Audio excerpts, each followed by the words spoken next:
Bienvenue dans cette nouvelle vidéo pour une petite guidance du mois d'août dans lequel nous allons entrer.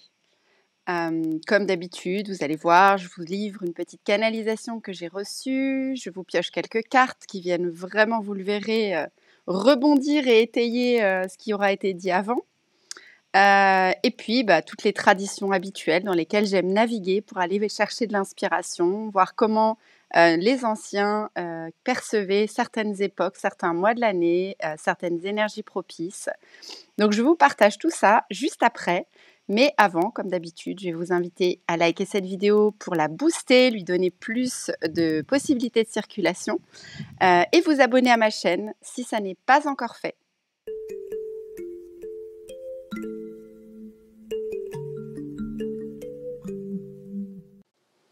Alors, je vais commencer par ma petite canalisation. Donc, la chaleur qui est arrivée ces jours-ci avant la nouvelle lune du 4 août et le portail 888 du Lion agit comme l'énergie du feu purificateur. En ce mois, une occasion nous est donnée de faire un point et de laisser derrière nous ce qui doit l'être pour se réorienter vers plus de cohérence et d'alignement. Il est donc demandé de prendre du temps pour cela, pour accueillir. Nous sommes donc à nouveau invités dans des énergies yin, introspection, mise au point intérieur, pour ensuite laisser le feu yang, doute, brûler et purifier, faire le ménage. J'ai vu une image de hutte de sudation qui nous fait transpirer, brûler ce qui doit être nettoyé en nous. Ici, la hutte, c'est la terre-mère qui est chauffée par Grand-Père Soleil. Dans l'expérience de la hutte, ce qui est proposé, c'est de lâcher prise sur nos anciens schémas et de se laisser purifier pour passer à une autre étape. Le processus a été préalablement préparé par l'eau, l'élément eau, avec toute la pluie que nous avons cumulée ces derniers mois. Elle nous a lavé, elle a fluidifié, fait recirculer nos anciennes émotions cristallisées et coincées. Maintenant que c'est remonté, il est temps de brûler et de purifier. Alors, essayez de ne pas trop lutter, de laisser faire, car au bout du compte, c'est pour faire de la place avec du plus aligné avec notre vibration actuelle. Par contre, accordez à votre corps le repos et le soutien nécessaires en buvant beaucoup d'eau et en mangeant léger et vibrant. C'est propice pendant l'été. Les éléments peuvent sembler nous malmener ces temps-ci, mais ils sont des soutiens au processus en cours pour notre évolution énergétique et spirituelle. Alors, remercions-les. Ce qui se passe ici à grande échelle me rappelle, moi, en tout cas, le déchaînement des éléments qu'on a vécu lors de mon dernier week-end de retraite féminine de l'ITA, où se sont enchaînés la pluie avec de la grêle, le soleil le lendemain et un grand vent le dernier jour. On a été portés par ces éléments pour ce qu'il y avait à libérer durant le week-end et c'était très juste. En acceptant, nous avons pu bénéficier de tous les bienfaits d'une belle transmutation. Et quand je vous dis ça, il y a le vent qui se met en marche derrière moi. Alors, les mots forts que j'entends pour ce mois d'août sont acceptation et purification pour un réalignement puissant vers plus de cohérence. Juillet était plus maternant et plus doux. Août est plus exigeant et cadrant. Il demande de ralentir pour faciliter le processus. L'image finale que j'ai eue en canalisation, c'était une personne assise en tailleur en haut d'une colline face à un soleil couchant rouge avec une chaleur apaisée, comme les braises d'un feu après une grosse flambée.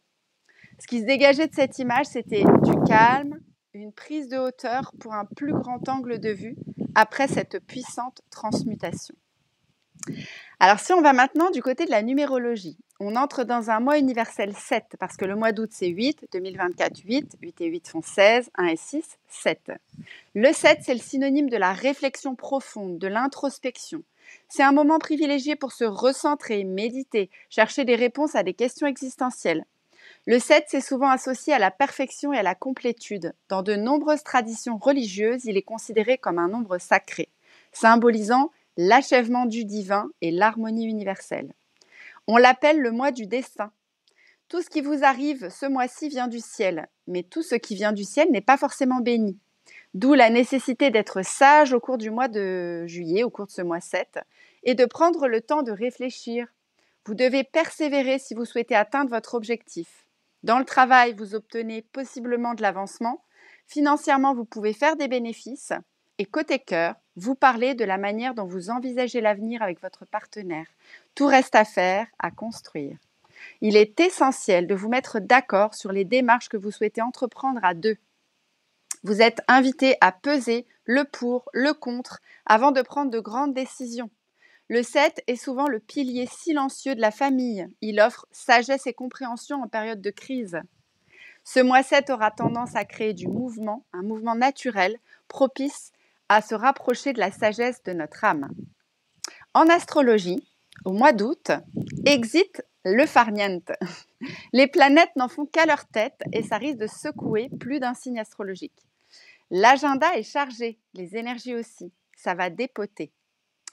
On a les rétrogradations qui nous amènent certaines tensions dans l'air. Les semaines prochaines promettent d'être vifs en rebondissement. D'abord, on a Mercure qui fait demi-tour dans le ciel du 5 au 29 août. Ça peut entraîner quelques problèmes de communication, des remises en question. La planète la plus bavarde du zodiaque vient perturber notre quotidien. Ces aléas s'ajoutent à ceux déjà provoqués par Saturne et Neptune, elles aussi en rétrograde. La planète de l'ordre et celle du rêve sont là pour nous inciter à revoir nos engagements tout en faisant preuve de plus de créativité. Ça va bouger, swinguer et surtout, ça nous invite à revoir le sens de nos priorités. En même temps, Mercure rétrograde est aussi une opportunité de repos, de recul, de faire le point sur nous en somme. On a souvent tendance à mal juger ce transit qui vient ralentir notre productivité, mais c'est un peu comme les moments de règle de nos lunes ou le moment d'aller se coucher le soir. En bonne hyperactive que je suis, moi j'ai longtemps eu du mal avec ces occasions de ralentissement que je vivais comme des entraves, alors qu'elles sont nécessaires pour notre équilibre global et aussi pour celui d'équilibrer nos polarités masculines et féminines. Et comme nous avons la chance que cette fois-ci, cette rétrogradation arrive au mois d'août, un mois de vacances, où tout de toute façon en France est plus ou moins ralenti, eh bien nous allons nous laisser emmener vers ce flux plus calme et en profiter pour nous connecter à nous et revoir nos priorités pour notre bien-être, comme le 7 de la numérologie nous le propose aussi. Ce mois d'août, c'est aussi un événement important qui nous est apporté avec le portail 888 du Lion. On a le jour 8, le mois 8 et 2024 qui est une année 8. Le portail du Lion, c'est considéré comme une porte d'entrée dans les cieux et dans les sphères supérieures de la conscience.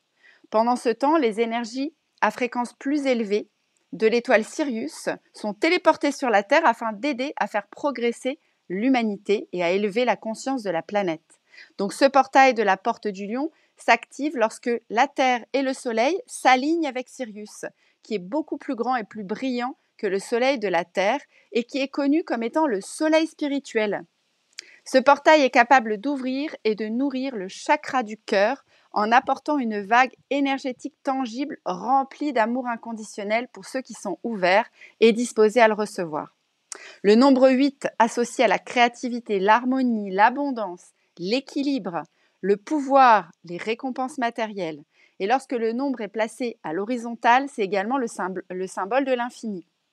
Cela signifie que nous sommes à un stade où nous avons la possibilité, l'opportunité rare de recevoir un influx de sagesse spirituelle qui offre des possibilités infinies et des ressources pour créer et maintenir une vie prospère et abondante. Par conséquent, il est vraiment temps de prendre le contrôle de ce que nous voulons et de mettre nos désirs en action avec passion. C'est aussi le moment de nettoyer tout ce qui n'est plus en accord avec notre soi authentique. Par conséquent, les mauvaises habitudes et tout ce qui est destructeur dans nos vies, y compris les obsessions, les pensées répétitives, les relations toxiques. Tout ça peut se désintégrer naturellement. Pour y parvenir, nous devons nous focaliser sur l'abandon des attachements aux personnes, aux biens, aux situations qui ont provoqué des traumatismes et des turbulences, afin de transcender les anciens schémas de comportement et d'évoluer vers de belles relations avec des âmes qui sont plus affectueuses, plus authentiques. Les effets de cette énergie peuvent se manifester éventuellement par des signes d'anxiété, de l'irritabilité, des frustrations, de l'impatience ou encore de la léthargie. Alors que nous avançons vers une jonction majeure dans notre vie, il n'y aura pas de retour possible. Une fois que nous aurons franchi le seuil du 8 août, nous prendrons des décisions sur des aspects importants de notre vie. Donc le portail du lion est vraiment une étape avec un avant et un après à partir de cette date. Nos vies pourraient changer de façon spectaculaire.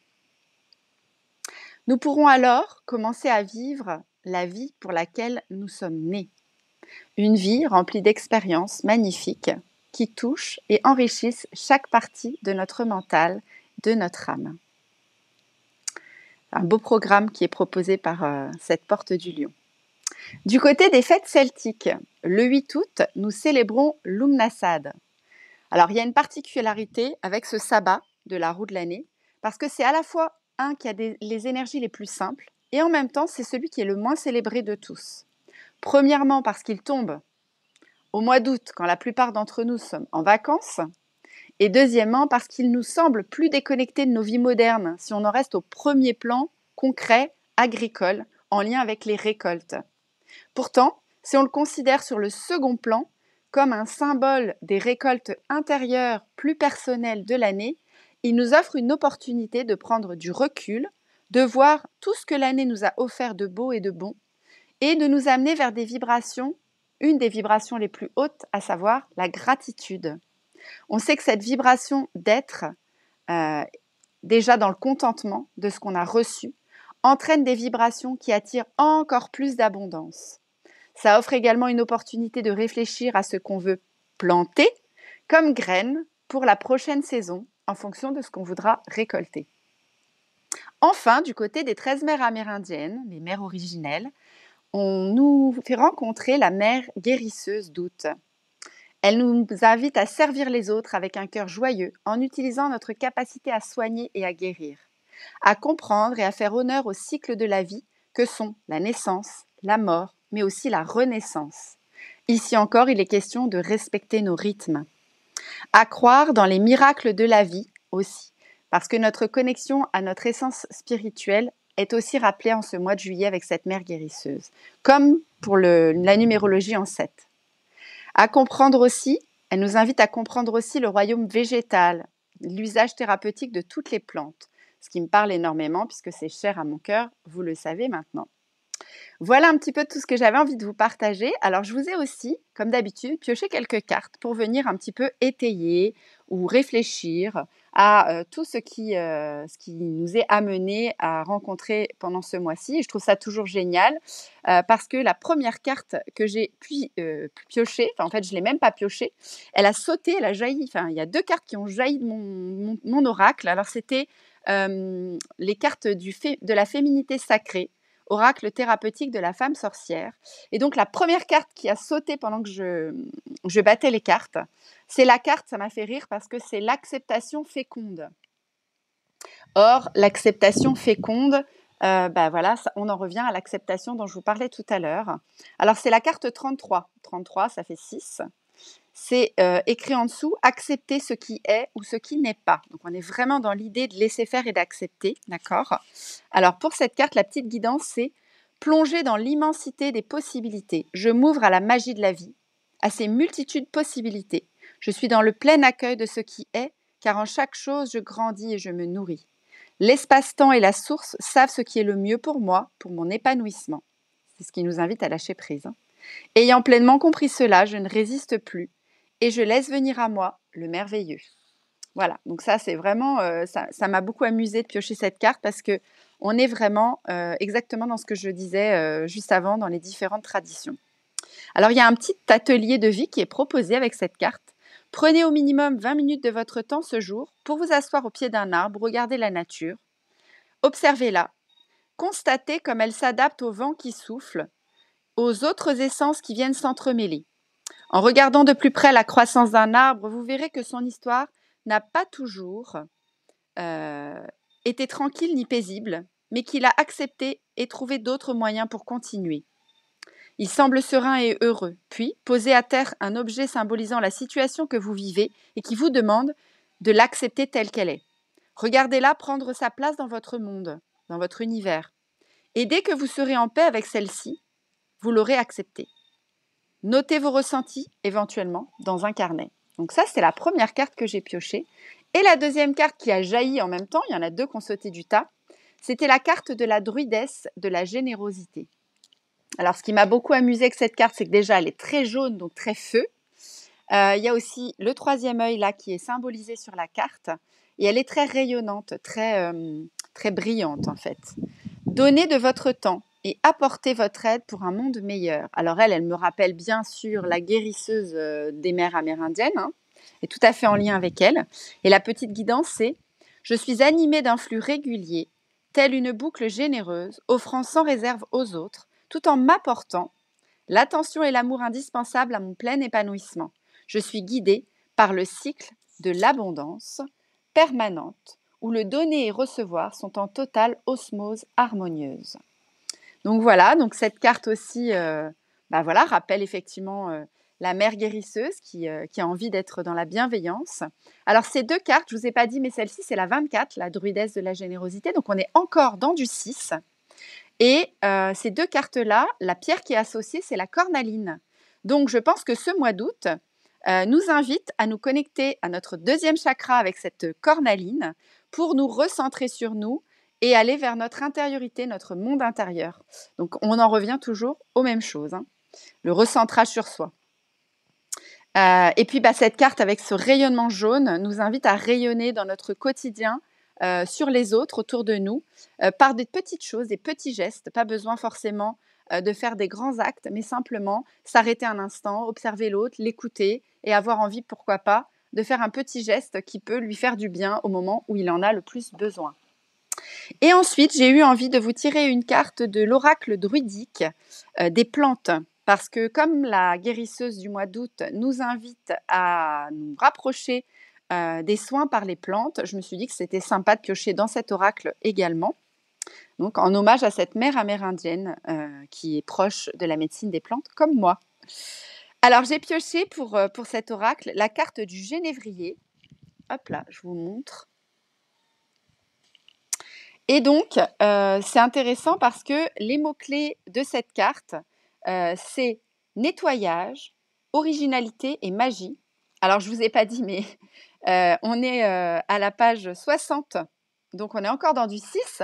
Les 3 cartes que j'ai piochées portent le numéro 6 en numérologie, qui est quand même un numéro d'ouverture vers les autres, tout en étant dans le respect et dans la bienveillance vis-à-vis de soi. Donc voilà, il y a aussi cette énergie-là qui se balade ce mois-ci. Alors, cette carte avec le genévrier, jadis on utilisait le genévrier pour purifier les maisons, le bétail et les gens en préparation à l'été. Donc on est encore dans une histoire de purification, vous voyez avec cette carte. Cette carte dit qu'il y a quelque chose que vous devez achever ou écarter avant d'entamer un nouveau projet ou une nouvelle phase. On en revient à « je purifie, je laisse derrière moi pour aller vers du nouveau ». Selon un adage, avant d'accueillir quelque chose de nouveau, dites au revoir à ce qui doit être dépassé. Si vous avez du mal à tenter un effort inédit ou à entamer une nouvelle relation, vous devez peut-être vous occuper d'abord de l'ancien, régler les choses et achever le cycle. La carte suggère également que le moment est venu de faire attention à la signification des commencements. La manière dont on commence quelque chose détermine grandement son déroulement et son résultat. L'intention, la prévoyance et la planification sont importants. L'art d'une vie heureuse se trouve dans le maintien d'une véritable spontanéité, associée cependant à la réflexion et à l'intention. Toujours revenir à quelle est mon intention à chaque fois qu'on fait quelque chose, quel que soit ce qu'on va faire, parce que l'intention qu'on y met au départ va tout déterminer en fait. Voilà pour cette petite guidance pour ce mois d'août. J'espère que ça vous aura apporté de l'élan, de la préparation pour ce qui est à traverser à vivre. Et je vous souhaite à tous et à toutes un bon mois d'août dans le détachement, le lâcher-prise, l'acceptation de ce qui est et aussi une belle purification pour pouvoir redémarrer en septembre avec plus d'alignement vis-à-vis de votre âme et vis-à-vis de vos aspirations. Je vous dis à bientôt pour une prochaine guidance.